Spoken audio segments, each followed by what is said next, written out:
Professor Lesley, I know you're a big believer about movement and staying active. I am too. Can you tell me a little bit more about the science behind it? I'd love to. It's actually one of my passions.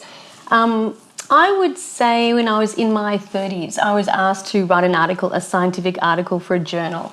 And in my article, I needed to compare the science behind conditioning, which is kind of aerobic exercise, flexibility, things like yoga, and resistance training. And when I compared the evidence back then, resistance training came out tops. So I completely changed the way I trained. I got a personal trainer and I started to do weights religiously. And it's really interesting when you look at the science over time and what it says now. And in fact, now it really stacks up even more.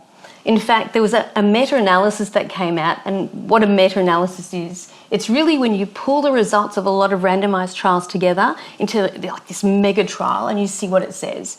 And in fact, this study showed that resistance training of only 60 minutes a week reduced all-cause mortality.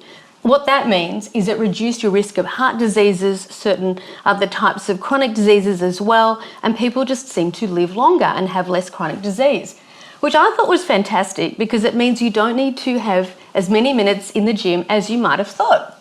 The other thing that I found, which was fairly recent, was a meta-analysis which pulled together again a bunch of randomized trials on walking. And again, great result because it showed you only needed to walk about 3,500 steps a day to start getting the heart benefits. And if you could increase that to around 5,000, 6,000 steps a day, you started to get improvements in terms of mental well-being, again, all-cause mortality. And so it's not as many steps as you think. So I know that made me really happy that I was doing the right thing. And also it made me feel good when I had what I thought was a bit of a lazy week, that actually it was still enough. I see that over time, as people are getting older, they are moving less. What do you think has been the shift in that?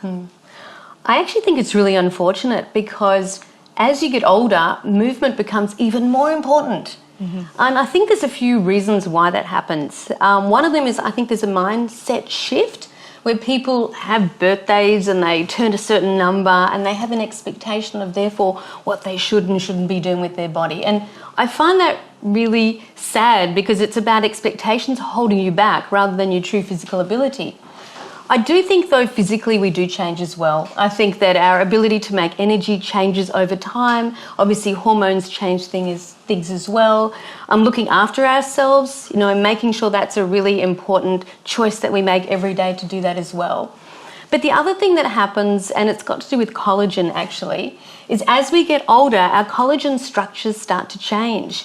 And in fact, they start to lose integrity. The collagen that you find in our ligaments, tendons, and just generally within joints can become a little bit stiffer.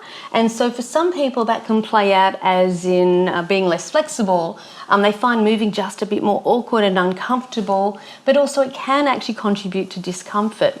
And so if people feel uncomfortable, they can get really scared to move and they need to be shown why it's important, but also what's safe for them as well. You mentioned collagen. Is there a role for supplements? There really is a role for supplements. And it's something that the science is showing us. If you take the right kind of collagen, it's like with everything, you need to take the right form at the right dose and have the right expectations. One of the things that I find really interesting is there are bioactive collagen peptides. And those are the ones that we call them the new generation of collagen. And you take them in, they get absorbed through your intestines, they go through your bloodstream, and they actually target collagen-sensitive cells. Things like your skin, your tendons, your ligament, even your cartilage and your bone.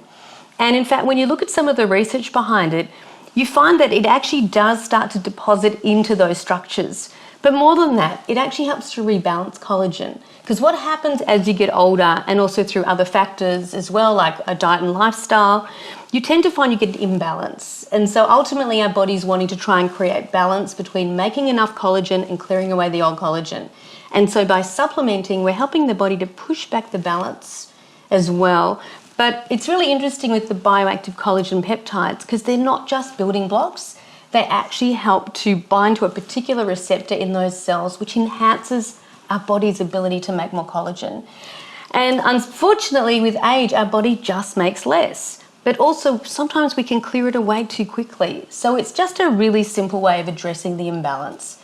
When you look at a lot of the research behind these BCPs, so the bioactive collagen peptides, research has been done in college students, for example, people in their 20s to do a lot of exercise, elite athletes, and even at that age, it's been shown to improve flexibility, reduce discomfort, and it makes a difference. There's also been studies done in people who are older than 50, and equally it's been shown to make a difference as well. But it takes time, like everything, like going to the gym, doing exercise. It takes consistency, it takes time, but it does happen. And so I'm really pleased to see that we've got our BCPs available now.